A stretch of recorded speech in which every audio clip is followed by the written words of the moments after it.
Imam Syafi'i ini cerita nyata. Imam Syafi'i itu dulu ketika ngaji masih muda itu nggak suka sama guru yang kaya. Kebetulan dia punya guru miskin terus. Namanya Sufyan As-Tsauri, itu miskinnya Masya Allah. Sufyan bin Uyainah juga miskin.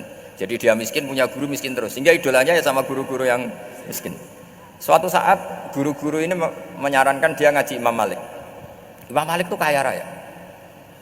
Itu babutnya Imam Malik kalau diinjek itu mata kakinya tidak kelihatan saking halusnya. Kalah Indonesia lah kalah. Imam Malik tuh gaya. Kalau ngaji di kursi tinggi terus pakai bukhur itu, pakai dupa Arab yang mahal itu. Pokoknya mewah kali Imam Malik. Terus dia mulai ini kiai kok kaya. Kemudian setelah beliau alim tanya, saya harus ngaji siapa setelah ilmu jenengan habis kira-kira gitu. Kata Imam Malik, sudah kamu tidak usah perlu ngaji saya, kamu sudah alim alama. Terus Imam Malik datang ke Baki. Zaman itu Baki itu semacam kayak rentalan ya, semacam Grab lah kalau dulu itu. Mana kafilah yang mau ke Irak? Ya sudah terus. Oh kita mau ke Irak. Ini antar ke Muhammad bin Hasan As-Syaibani. Itu dibiayai sama Imam Malik. Grabnya ya dibayarin, itu kafilahnya itu ya dibayarin. Imam Syafi'i disangoni surrotan min dhahabin. Jadi satu kepes uang dikasihkan. Itu pernah tak hitung semurah-murahnya itu sekitar 60 juta.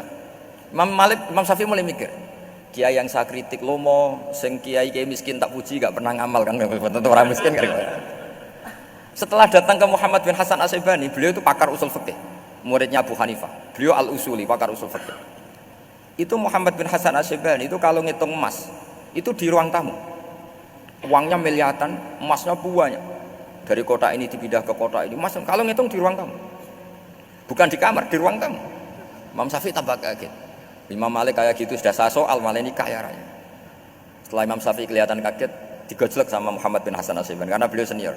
Atajabu min hadza, kamu aneh melihat ini? Iya. Kenapa? Ulama kok kaya raya.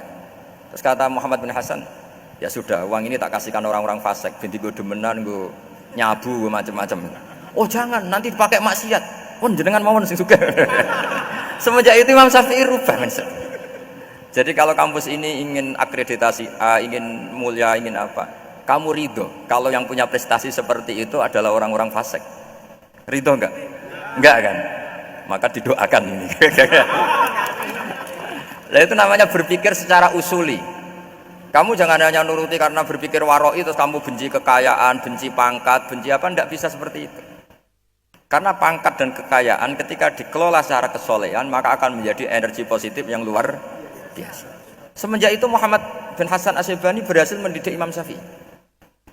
Sampai akhirnya keterusan Imam Syafi'i berpendapat kalau orang Islam bisa bikin rumah tingkat kok punya rumah reok itu haram kata. Akhirnya keterusan. Kalau bisa jadi bupati kok jadi ketua RT juga haram. Karena al-Islam ya'lu wala yu'la alaih.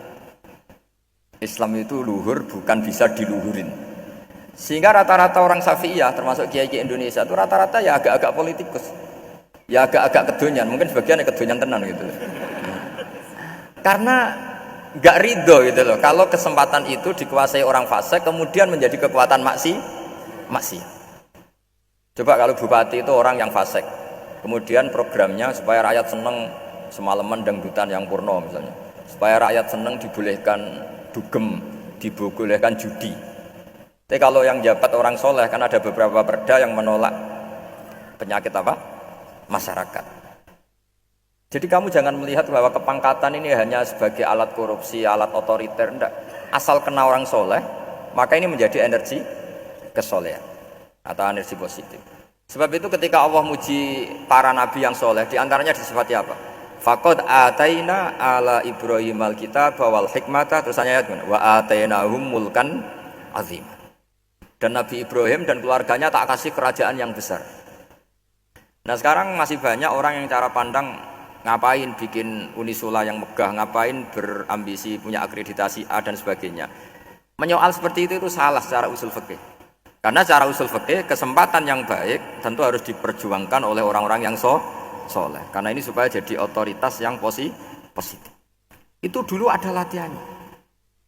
Jadi orang dulu itu gampang sekali ketika milih miskin ditanya, kenapa miskin? Saya ingin hisab saya ringan. Tapi ketika mereka kaya, yang soleh, supaya harta ini tidak dipakai orang yang nanti dipakai maksiat. Kita misalnya orang soleh kok mau pangkat, karena kita ada ridho, kepangkatan itu dipegang orang maksiat, kemudian menjadi energi maksiat. Begitu juga seterusnya.